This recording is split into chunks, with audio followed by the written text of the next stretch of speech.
우리의 삶의 목적을 어디에 두는지가 참 중요해요. 그 목적에 따라서 무엇으로 만족하게 될 것인가, 이게 달라지는 거죠. 돈을 목적으로 하면 돈을 많이 벌어야 만족하겠죠. 그런데 명예를 목적으로 한다. 그러면 돈을 많이 벌어도 명예가 채워지지 않으면 만족하지가 않는 거죠. 내 삶의 목적이 어디냐에 따라서 만족도가 이제 결정되는 거죠.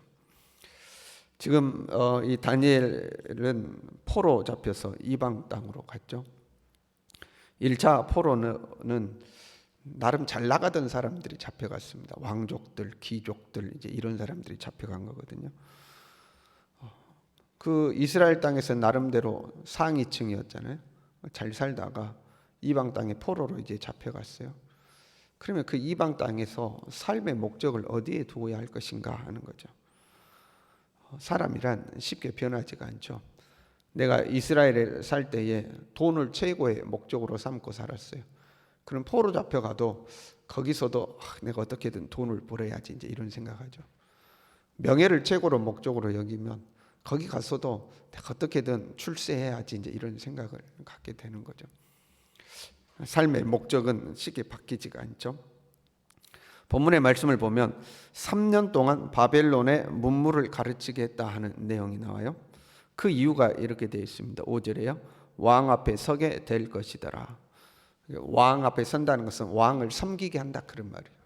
왕의 신하로 만들기 위해서 3년 동안 이제 바벨론의 문물을 가르치는 겁니다. 갈대아 사람의 학문과 언어를 가르치게 해야 했다, 이렇게 되어 있어요. 갈대아 사람의 학문과 언어, 이제 언어를 바꾸는 거죠. 거의 대부분의 이제 식민지 정책이 그렇습니다. 우리도 식민지를 겪었기 때문에 한국말을 사용하지 못하게 하고 이제 일본말을 쓰도록 했잖아요. 일본만 그렇게 하는 게 아니고 역사적으로 식민지 정책을 쓰면 다 그렇게 하는 겁니다. 사상과 생각을 완전히 바꾸는 거죠. 이스라엘 사람이라는 그 정체성을 지워버리고 이제는 바벨론 사람을 만드는 겁니다. 대한민국 사람이라는 것을 지워버리고 일본 사람으로 만들어버리죠. 일본화 시키려고 하는 건 똑같은 거죠. 이제 식민지 정책이죠. 근데 선민에게 있어서는 단순한 식민지 정책 그 이상이 됩니다. 단순히 나의 개인적 정체성, 내가 어느 나라 소속 사람인가 이 정도의 문제가 아니고 이 신앙적 정체성을 이제 바꾸는 거죠. 이스라엘은 유일하신 여호와 하나님을 섬기던 사람들 아닙니까? 근데 그 바벨론의 문물에 익숙해지면 이 유일신 사상에서부터 멀어지게 되는 거죠. 하나님의 사람들은 어떤 문화를 접하든지 어떤 문물을 접하게 되면 그것이 영적으로 어떤 영향을 끼칠 것인가, 이걸 항상 고려를 해야 됩니다. 지금 바벨론에 끌려가서 식민지 정책 아래 언어를 바꾸고 문물을 새로 배우고 하는 것은 단순히 새로운 문물을 받아들이는 것이 아니라 어떤 신앙적 위기의 상황이라고 할 수가 있죠. 이름을 바꿨어요. 다니엘은 다니엘과 세 친구들의 이름이 나오고 바뀌어진 이름이 나오죠. 이름의 뜻을 보면 이렇습니다. 다니엘이라는 이름은 하나님은 나의 심판, 그런 말입니다. 다니엘을 벨드사살로 바꿨는데 벨이여 그의 생명을 보호하소서, 그런 의미입니다. 바벨론의 일종의 민족신이죠, 벨은. 근데 벨이여 그의 생명을 보호하소서 하는 벨에게 탄원하는 식의 이름으로 바뀌었어요. 하나냐는 여호와는 은혜로우시다, 그런 말입니다. 근데 사드락이라는 이름으로 바꿨는데 아쿠의 명령, 그런 말입니다. 아쿠는 바벨론이 섬겼던 달의 신입니다. 미사엘은 하나님과 같은 자 누구인가, 그 이름인데 메삭으로 바꿨죠. 메삭은 아쿠와 같은 자 누구인가, 그런 말입니다. 완전히 바뀐 거죠. 하나님과 같은 자 누구인가 해서 달의 신 아쿠와 같은 자가 누구인가, 이렇게 이름을 바꿔놨어요. 아사랴는 여호와께서 도우셨다, 그런 말입니다. 아벤누고로 바뀌었어요. 느고의 신하, 그런 말입니다. 이름은 정체성이죠. 일종의 정체성을 갖습니다. 특히 이스라엘 사람들에게는 더더구나 그렇죠. 완전히 정체성을 뒤집어 놓는 거죠. 단순한 정체성이 아니라 신앙적 정체성을 완전히 뒤집어 놓는 거죠. 하나님의 이름을 부르던 자들을 이제 바벨론 신들의 이름을 부르는 자로 완전히 바꾸려고 하는 거죠. 그리고 이를 위해서 그냥 되는 게 아니라 극진히 환대했습니다.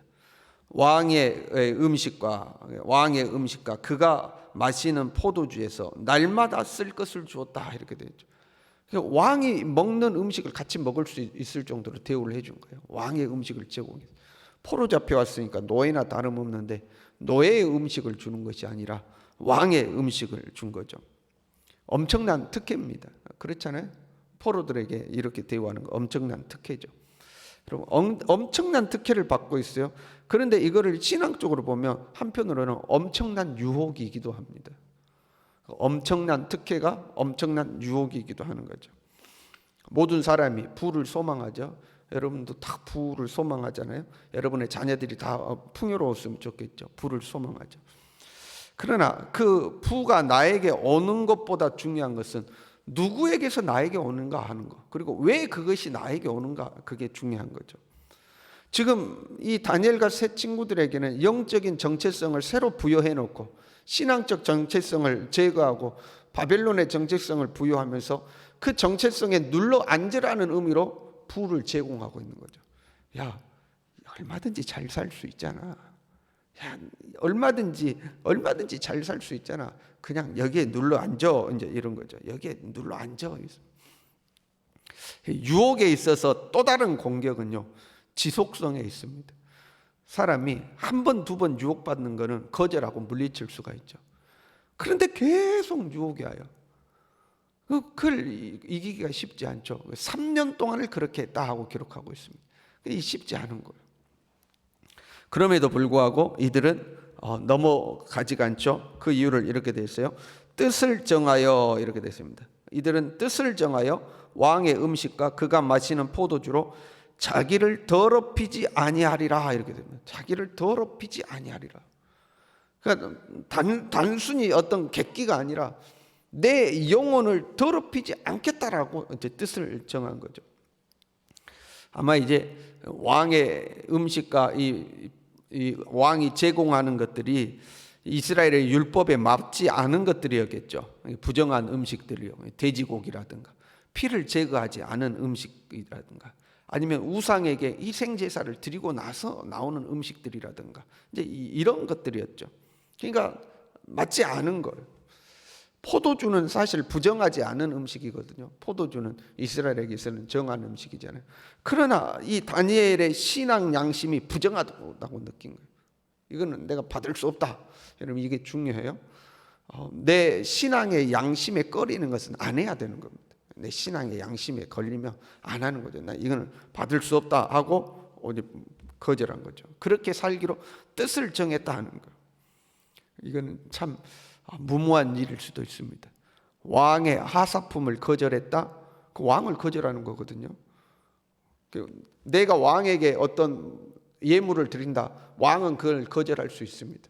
근데 왕이 나에게 뭔가를 내린다. 그건 내가 거절할 수 없는 겁니다. 거절할 때는 죽음을 각오해야 되는 거죠. 심지어는 왕이 사약을 내려도 어명이요 그럼 받아야 되는 거잖아요. 그런데 사약이 아니라 왕의 진미를 제공하는데 나 그거 못 먹어. 이거는 왕을 거절하는 거거든요. 목숨을 걸어야 하는 일이죠. 그럼에도 불구하고 뜻을 정한 거죠. 왜? 내 자신을 더럽힐 수 없다 하는 거예요. 나는 내 자신을 더럽힐 수가 없다. 더럽혀질 수가 없다 하는 거죠. 요한계시록에 보면 14만 4천의 숫자가 나오잖아요. 그들에 대해서 이렇게 설명하고 있어요. 이 사람들은 여자로 더불어 더럽히지 아니하고 정절이 있는 자라 세속으로 더럽히지 않았다 하는 거죠. 자기 자신을 정결하게 지키는 사람들, 이 사람들이 신앙인이죠. 그것이 음식이 되었던 문화가 되었던 그 무엇이 되었든지 간에 그것으로부터 내 영혼을 더럽히지 않겠다, 내 영혼을 정결하게 지키겠다 하는 그 뜻을 딱 세운 거예요. 그게 이제 신앙인들이죠.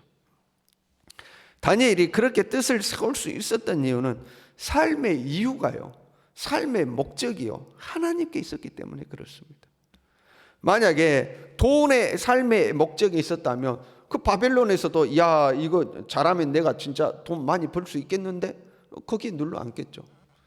삶의 목적이 안락함에 있었다면 적당히 타협했겠죠. 야 왕이 주는 음식이 뭐 더러운 거든 깨끗한 거든 뭔 상관이냐, 내 삶이 편안하게만 하면 되지. 괜히 이런 것에 내가 목숨 걸 이유가 있냐? 야, 신앙인 거 그 별거 있냐? 거기에 괜히 목숨 걸다가 고생하면 나만 손해다. 삶의 안락함의 목적이 있었다면 그렇게 했겠죠. 명예와 권세의 뜻이 있었다면 쉽게 넘어갔지 않겠습니까? 야, 출세길 열렸다. 내가 포로 잡혀와서 망한 줄 알았더니 이 이방 땅, 우리나라하고는 비교할 수 없는 이 거대한 제국에서 잘하면 내가 출세하겠다.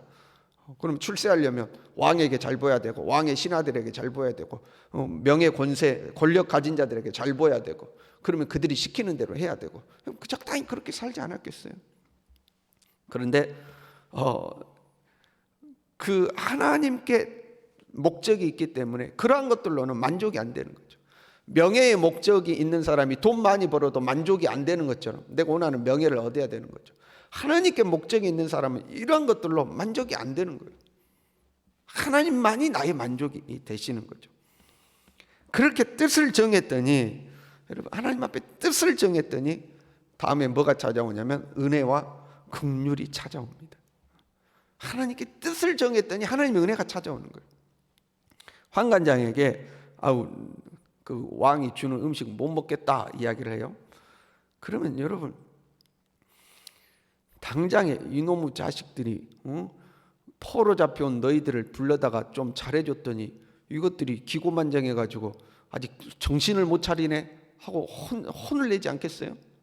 그런데 성경에 이렇게 기록하고 있죠. 9절에요. 하나님이 다니엘로 하여금 환관장에게 은혜와 긍휼을 얻게 하신지라. 사실 환관장의 입장에서는요, 모험을 할 이유가 없습니다. 자기가 다니엘과 그 친구들에게 그렇게 했다는 걸 왕이 알면 자기 모가지 날아갈 판인데요. 그럴 이유가 없잖아요. 나의 친척도 아니고 뭐 내 민족, 내 나라 사람들도 아니고 이방 땅에서 포로 잡아온 사람들인데 그들을 이렇게 선대할 이유가 없습니다. 그런데 하나님이 역사하시니까 은혜와 긍휼이 찾아오는 거죠. 안 될 것 같던 일들이 되기 시작하는 거죠. 사람의 마음이 움직이기 시작하는 거죠.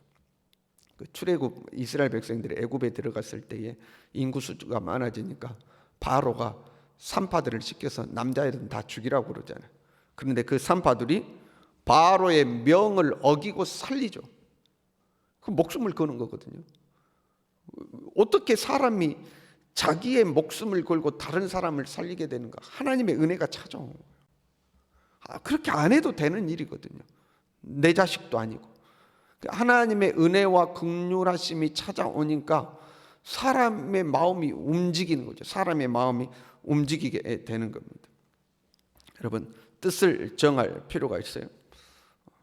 그리고 육식을 안 하고 채식만 해도 얼굴이 그냥 뭐 육식 환자보다 더 좋아지니까 여러분, 뜻을 정해야 돼요.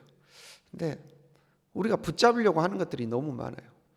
돈도 있어야 되겠고, 차도 있어야 되겠고, 명예도 있어야 되겠고, 삶의 즐거움도 있어야 되겠고, 뭐 우리가 붙잡으려는 게 너무 많아요. 다 좋다고 해요. 다 그렇다고. 그러나 여러분, 무엇보다도 하나님을 꽉 붙잡는 우리가 될 수 있길 바랍니다. 내 삶에 있어서 최고의 목적은 하나님입니다. 하나님이 없이 다른 것으로는 나는 만족할 수 없다. 다른 것을 얻기 위해서 하나님을 버릴 수 없다. 다른 것을 얻기 위해서 하나님 앞에 내 자신을 더럽힐 수 없다. 여러분, 저와 여러분도 다니엘처럼 뜻을 정하고 살아갈 수 있길 바랍니다.